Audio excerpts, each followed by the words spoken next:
Arsenal aceita vender Gabriel Jesus ao Flamengo e valores assustam. Salve nação rubro-negra, estamos chegando com todas as notícias do clube mais amado do Brasil. Gabriel Jesus, atacante do Arsenal da Inglaterra, tem conversas com o clube carioca para um possível retorno ao futebol brasileiro. Com isso, a imprensa inglesa informa que o preço do jogador foi colocado na mesa. E se o Flamengo quiser, agora é só pagar e contratar o atleta ex-Palmeiras. Valores altíssimos. Novidades na equipe titular para enfrentar o Bahia e muito mais do nosso Mengão. Iremos acompanhar agora. Hora de falar do Flamengo, que joga contra o Bahia amanhã. O jogo vai ser em Salvador, direto do Ninho do Urubu. Kiko Menezes tem as informações. Estamos falando do líder, Kiko Menezes.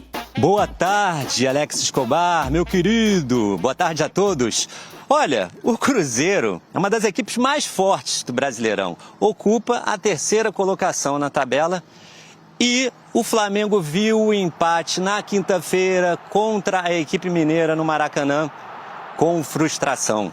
E mais, vê o Palmeiras, segundo colocado na tabela, se aproximando perigosamente. Agora são apenas 3 pontos de diferença para o líder. E lembrando que o Palmeiras tem um jogo a menos ainda que o Flamengo no Campeonato Brasileiro. Hoje de manhã teve treino aqui no CT Ninho do Urubu. O único treino antes da partida de amanhã contra o Bahia, na Fonte Nova, jogo fora de casa, 6h30 da tarde. Mais um compromisso dificílimo para o Flamengo. Bahia é o 6º colocado do Brasileirão. E daqui a pouquinho o time parte do Ninho do Urubu em direção a Salvador. Local da partida, Alex. Pois é, e tem desfalques para esse jogo, né, Kiko? Léo Pereira e Alexandro estão fora. Os 2 jogadores receberam o 3º cartão amarelo na partida contra o Cruzeiro e precisam cumprir suspensão automática. Devem ser substituídos pelo Danilo e pelo Ayrton Lucas. E mais, por conta do pouco espaço entre as 2 partidas do Cruzeiro e do Bahia, o técnico Felipe Luiz deve poupar alguns titulares por questões físicas, Alex, dando oportunidade principalmente para jogadores que atuam do meio campo para frente, que vêm da reserva. E aí é uma oportunidade para jogadores como De La Cruz, Carrascal, Luiz Araújo, Cebolinha ganharem mais minutagem no time titular. Jogadores, Alex, que quando vêm do banco de reservas, por muitas vezes fazem a diferença no time do Flamengo. Oswaldo Pascoal, Zé Elias, Rafa Marques, chegou a hora de analisarmos com mais calma, com mais tranquilidade, o 0-0 muito bom entre Flamengo e Cruzeiro ontem. Claro que a arquibancada rubro-negra é de uma exigência gigantesca. Você empata um jogo contra o Cruzeiro, que é um timaço, e muita gente chia, muita gente acha ruim. Foi para isso, Pascoal? Eu acho que não. Eu acho que não. Eu concordo com o Zé quando ele diz que a torcida vaiou o Samuel Lino, e eu acho que desnecessariamente, porque o jogador que tenta jogadas individuais, ele pode um dia pegar um marcador. O William estava fazendo uma boa marcação, depois o William vai expulso numa entrada que no Bruno Henrique foi realmente muito dura, desproporcional. E mereceu o cartão vermelho. Eu nem sei porque o árbitro não foi ver no VAR, né? Não tinha nenhuma necessidade de ver aquele lance no VAR, né? O lance foi muito claro do que aconteceu. Esse toque aí no braço do Mateuzinho é um toque ofensivo que já invalida por si só as jogadas, e a gente vai vendo aí, né? No primeiro tempo, pouquíssima atividade ofensiva da equipe do Flamengo, o poder de finalização não foi bom. Aí você vai ver já o Rossi, já no primeiro tempo o Rossi tinha feito 2 ou 3 defesas teve uma na do Caio sequência. Jorge também. Essa aí do Matheus, vai ver essa aí do Caio Jorge, que vai entrar ali e vai bater. E esse é o lance que chama atenção, né? É esse daí, né? Esse é o lance que chama atenção, porque o jogador do Flamengo vai sair jogando. E aí o goleiro pede para ele deixar a bola, que ele vai fazer. Aí tem a defesa. Depois a gente vai falar mais a respeito. Essa tem a defesa do Cássio, que é uma bola cruzada do Plata. E o Cássio consegue fazer a defesa em 2 tempos. O jogo foi bom, cara. O jogo foi legal. É um jogo taticamente muito bem disputado, um jogo com muita intensidade, 2 times com clareza tática dos acontecimentos dentro de campo, sabendo se comprometer dentro da partida. Não, o que não teve foi, esse aqui escapou e conseguiu uma jogada que foi a jogada do jogo. Não. Até quando escapou, que esse caso do Plata, tinha ali o goleiro para fazer a defesa, o Cássio teve boa atuação. O goleiro do Flamengo, para mim, foi o personagem do jogo, porque as defesas dele, do goleiro do Flamengo. Aí tem uma bronca da torcida, a bronca dos jogadores do Cruzeiro, é que o árbitro só apitou o lance depois do chute. Né? E aí o pessoal do Cruzeiro correu em cima do árbitro para dizer: você esperou chutar para ver se a bola ia entrar para depois marcar falta? E se você não marca falta? E aí ia dar um problema. Vira um problema para a arbitragem. Ah, mas aí eles se apoiam no VAR, né, Pascoal? Hã? Aí eles se apoiam no VAR, aí eles iam ver o VAR, porque provavelmente teria saído o gol. Espera aí, vamos checar o VAR. O que o VAR me diz dessa jogada? Porque os jogadores iriam pressioná-lo. Espera aí que eu vou escutar o VAR. É isso, são os protocolos.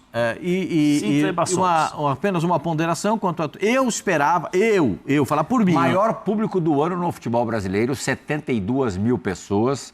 E o maior público de uma partida interclubes, não de um jogo de seleções, no novo Maracanã. Então, só para dizer, eu fiquei com a impressão de que o Flamengo deveria voltar pelo menos com 2 alterações para a etapa complementar. É a minha impressão. Uma era a entrada do Pedro, já no segundo tempo. Entrou faltando 10. Entrou aos 37. Achei pouco tempo. O Pedro não recebe nenhuma bola. Ele só pegou na bola quando ele sai para jogar ele sai uma jogada pela esquerda para pegar uma bola ali. Só uma bola ele pegou. Você acha que o Felipe privilegia o Bruno Henrique ao Pedro? Eu acho que o Felipe... E o Plata de centroavante, você gosta? O Plata não jogou de centroavante. Ele jogou de tudo menos de centroavante. Quem jogou de centroavante foi o Georgian, o debochado, que entrava muitas vezes como centroavante. Ele, muitas vezes, o Arrascaeta, o que quis o Felipe? Surpreender o time do Cruzeiro com uma modificação tática e que desse a penetração do Arrascaeta para conseguir o gol. Mas o Arrascaeta também ficou preso na marcação do time. O Arrascaeta é um ótimo jogador. Ótimo jogador. Só que ele não gosta de marcação individual. Quando você cola a marcação no Arrascaeta, ele tem dificuldade para jogar. Isso é nítido, é claro.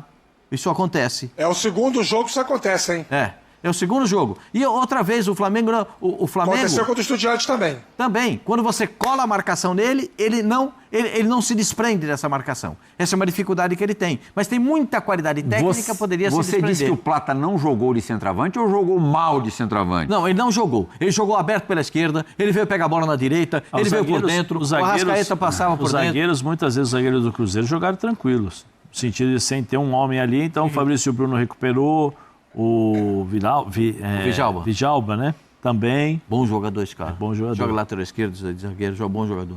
Eu acho que isso aí faltou. E eu pensei,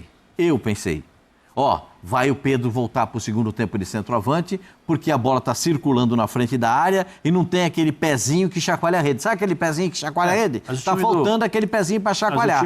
O time do Cruzeiro é muito bem organizado. Perdia a bola, não conseguia marcar pressão, que era bem estabelecido, né? Tentando a saída de bola, a gente tenta marcar pressão. Se não consegue, volta, recua todo mundo, fica lá atrás, espera, entrega a bola para o Flamengo. O Flamengo fazia aí até o Cruzeiro está muito bem fisicamente, inclusive. Isso, saindo com 3, né, uma formação em 3 ali, com o Léo sabia, o Jorginho entrava, ou às vezes o Saúl, saía o Léo Ortiz também. Aí o Cruzeiro paradinho, aí dava até para ver o Matheus Pereira voltando, respirando e tal. Aí entrou o Gabriel, depois da expulsão do William, veio jogar por dentro. Tem a ver com isso. Rafa, o Flamengo, se a gente fizer uma comparação, por exemplo, com o Palmeiras, que é o perseguidor ali, tem um time com jogadores, os determinantes, mais velhos.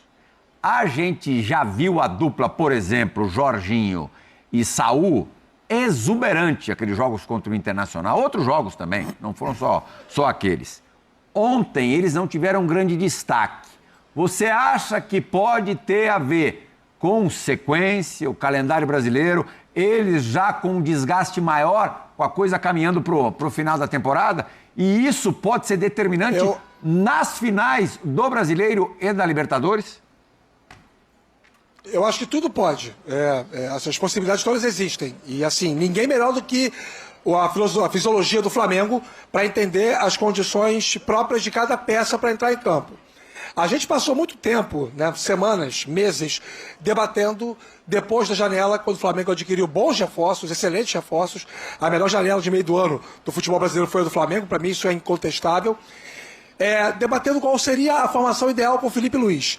E eu cheguei a dizer uma vez o seguinte, ele não vai ter pressa para encontrar essa formação ideal, porque as formações itinerantes, elas vão entregar muita coisa. Tanto que o Flamengo está bem nas duas principais competições, lidera o brasileiro e é semifinalista da Conmebol Libertadores, sabe-se lá como também, né?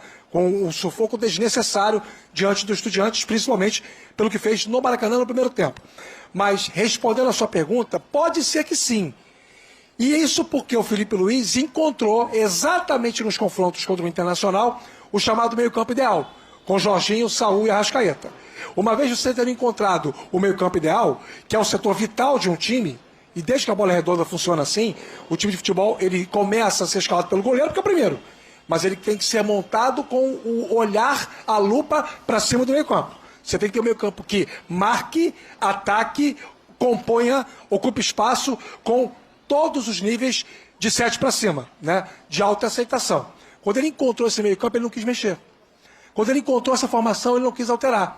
E aí você tem 3 jogadores com uma condição física mais específica. Saúl, Jorginho e Arrascaeta. Saúl e Jorginho voltando de temporadas em que não tiveram férias, praticamente. Porque a temporada europeia emenda com a sequência da temporada brasileira. Isso também tem que ser considerado. Eu não tenho informação, Pirral. Sinceramente, não tenho. Se tivesse, estaria. Mas eu não consigo desqualificar a sua pergunta porque ela tem muita lógica. Provavelmente, esses jogadores estão sentindo já, em alguns momentos, essa exigência alta, porque o Felipe Luiz os mantém como titular em todos os jogos, até porque o Flamengo quer o Campeonato Brasileiro, a torcida quer a Libertadores. O Felipe Luiz acaba tendo que contemplar as duas valências, né? Atender o planejamento do clube e atender o anseio da torcida. Pascoalzinho, Samulino, tá sentindo os apupos da galera? Ontem ele pegava na bola, a gente já escutava um barulhinho diferente. Eu acho que aí é uma certa precipitação da torcida, né? Porque ele já definiu jogos a favor do Flamengo, ele chegou muito bem. Aliás, parecia até que ele já jogava no Flamengo um tempão, né? Quando ele chega no Flamengo, ele já deu os sinais, né? Ele foi convocado até para a seleção brasileira. E jogador que joga do 1 para 1, o que é 1 para 1? Deixa eu explicar para você. Que joga para driblar o adversário, né? Joga contra um lateral. Ontem ele pegou um adversário bom. O Willian é um jogador que já foi convocado para a seleção brasileira, como ele foi convocado para a seleção do Brasil. E ele pegou um adversário difícil de ser batido. É normal que isso aconteça. Eu não conheci, nem o maior de todos, Edson Arantes do Nascimento, jogou todas as partidas bem. Teve dia que o Pelé não jogou bem. Era raro? Era muito raro. Muito raro você não ver o Pelé jogar bem. Mas ele teve dia que não jogou bem. Então, eu estou dizendo o maior exemplo de todos, que é o Pelé, para chegar no Samuel Lino. Porque ele é um jogador do 1 contra 1, do drible, da facilidade de chegar na linha de fundo, de botar a bola cruzada na área. E para ter esse jogador que bota a bola cruzada na área, você precisa ter um centroavante, alguém que faça o gol. E o Pedro não estava em campo também. Né? E o Plata muitas vezes jogou fora da área do que propriamente dentro da área, deixou o Arrascaeta entrar na área. É só você ver os lances do primeiro tempo. Vai conseguir uma cabeçada, ele vai tentar uma cabeçada. O Samuel, ele recompõe pra caramba, né? Sim, ele ajuda muito. Demais o time. Você acha que essa colaboração está prejudicando, Zé, na hora que ele precisa partir para cima, nesse 1 contra 1 que o Pascoal acabou de dizer? Eu acho que chega já mais fadigadão? Primeiro que ele, assim, por mais que ele seja um jogador jovem, você precisa ter uma readaptação, você precisa se adaptar ao futebol brasileiro. Ele não jogava um jogo a cada 2 dias na Europa há quanto tempo? Com deslocamentos, ele não fazia isso. Então é natural você ter esse desgaste. A forma como o Felipe exige que os jogadores joguem a partida de intensidade, você pega a bola, perde a bola, rouba, pressiona, se não roubou, você tem que continuar correndo. 30 minutos de pressão total. É natural você ter um cansaço. Aí depois você tem que pegar essa bola, partir para cima o tempo todo, porque isso deve ter sido uma instrução, deve ser a instrução do Felipe. Até porque se você tem o Samuel Lino, você tem o Carrascal, você tem o Plata e você tem o Bruno, O jogador que vai ir no 1 contra 1 de velocidade é só ele, a não ser que o Plata esteja jogando aberto no lugar do Carrascal, que não foi isso que nós vimos. Né? Então, o único jogador para sair no 1 contra 1 que o Flamengo tinha era ele. E aí ele tentou, e é natural. Só que do outro lado é aquela história. O cara joga bem, você começa a se adaptar. Opa, peraí, vou jogar contra o Samuel Lino. Eu vou me organizar direitinho. Então, você tinha o William, você tinha o Christian, que dá uma mão danada ali para ajudar na marcação, você tem o Romero que fecha, Fabrício e o Bruno fazendo a cobertura, você tem um sistema de organização para justamente evitar que esse jogador tenha ou leve vantagem sobre o William, vamos dizer assim. E ele encontrou dificuldades, é normal, isso faz parte, mas como no próximo jogo ele pode pegar na bola e encontrar facilidades, porque talvez ele esteja mais tranquilo, mais relaxado, mais próximo jogo é contra o Bahia, lá na Fonte Nova. Mas assim, é natural você ter esses altos e baixos depois de muito tempo que você está na Europa. Muito tempo assim, você está algum tempo na Europa, você volta, você tem uma sequência. Se eu não me engano, ele não saiu. Ele jogou quase todos os jogos. Sim, ainda foi para a seleção. Até a mesma, por exemplo, o próprio Jorginho, também não é mais o mesmo Jorginho que chegou. Então, chegou a se lesionar, o Jorginho. Já se lesionou. Quando o Jorginho chega, o Jorginho, se eu não me engano, faz 10 jogos seguidos. Aí ele deu uma queda. É natural, o próprio Saúl. Saúl chegou um pouquinho mais acima do peso, começou... Entrou em forma. Agora também está encontrando dificuldades. Por quê? Porque os times começam a mapear aonde o cara joga, aonde ele passa, como ele se movimenta. E aí tem dificuldades. Uma coisa é você jogar com um elenco qualificado. O Cruzeiro tem um elenco qualificado, bons jogadores. E outra coisa, quando você joga contra times que têm elencos limitados. Aí o Flamengo deita e rola. Felipe Luiz falou sobre este momento do Samuel Lino, as críticas, as vaias recebidas ontem à noite no Maracanã. Roda o Felipe. Bom, primeiro que o Lino, todo mundo sabe da qualidade, ele já demonstrou quando ele chegou aqui. E todo jogador, e principalmente aqui no Flamengo, oscila, né? O Lino teve uma sequência muito pesada de jogos, muito difícil. O jogo da Libertadores teve uma carga grande, depois 3 dias teve que jogar também contra o Corinthians, onde foram jogos muito difíceis, e eu optei por dar essa sequência de minutos para ele. E fisicamente, talvez ele sentiu um pouco no jogo contra o Corinthians, e isso faz o rendimento cair um pouco. Agora, é importante que vocês e também a torcida entenda que os dribladores são os jogadores que mais perdem bola. Isso é uma coisa natural do futebol, nas estatísticas, em todos os lugares. Então, sempre que você tem um driblador, que no nosso caso será Cebolinha, Michael, Samuel Lino, o próprio Plata quando joga aberto. Então, são jogadores que são dribladores e eles arriscam o 1 contra 1 e se expõem muito. É claro, e quando o jogador começa a escutar a arquibancada vaiando, a confiança para tentar o lance individual diminui, e aí o cara acaba perdendo o que tem de melhor na sua característica. Ramon Abate Abel, Pascoalzinho, aquele lance que você falou no comecinho do Equipe F dessa sexta-feira. Desfalques do Flamengo para o jogo contra o Bahia e rumores de transferência. O que esperar do próximo desafio do Mengão? O Flamengo, atual líder do Campeonato Brasileiro, enfrenta o Bahia no próximo domingo, 5, pela 27ª rodada da competição, em uma partida marcada para as 18h30, horário de Brasília, na Arena Fonte Nova, em Salvador. A expectativa para o jogo é grande, mas o técnico Felipe Luiz tem que lidar com alguns desfalques importantes que podem afetar a formação do time. Entre as ausências confirmadas, o nome mais notável é o do meia Saúl Ñíguez, que se encontra fora da partida devido a uma lesão no tornozelo esquerdo. A situação do jogador espanhol foi motivo de preocupação nas últimas semanas, já que ele vinha enfrentando dores e, em algumas partidas, jogando no sacrifício. Agora, com o objetivo de se recuperar completamente e evitar um agravamento da lesão, a comissão técnica decidiu poupá-lo da viagem para Salvador. A situação de Saúl Ñíguez, lesão e recuperação. Saúl Ñíguez, que chegou ao Flamengo em 2023 para reforçar o meio-campo, tem sido uma peça importante na estratégia de Felipe Luiz. No entanto, as dores no tornozelo esquerdo têm afetado o seu desempenho, o que levou o departamento médico a recomendar um período de recuperação.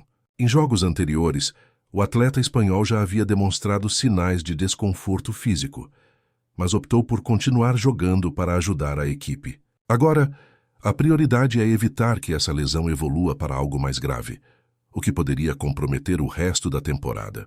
A decisão de deixá-lo de fora do jogo contra o Bahia visa garantir que Saul possa se recuperar totalmente e voltar à sua melhor forma física para os jogos futuros.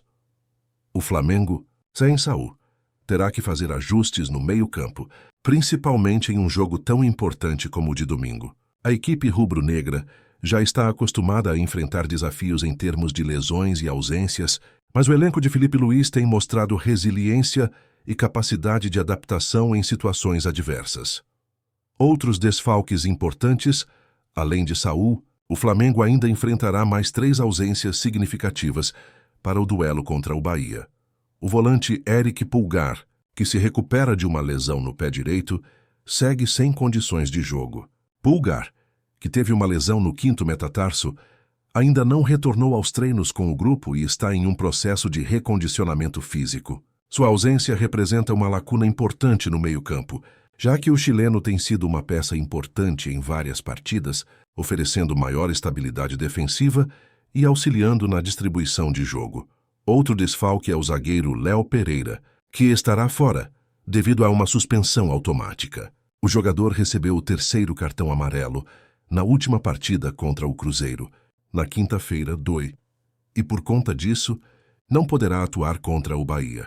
Da mesma forma, o lateral esquerdo Alexandro também cumpre suspensão, pois recebeu o 3º cartão amarelo no mesmo jogo. Com essas ausências, Filipe Luís terá que fazer ajustes tanto na defesa quanto no meio-campo, adaptando a equipe para lidar com a perda de jogadores-chave.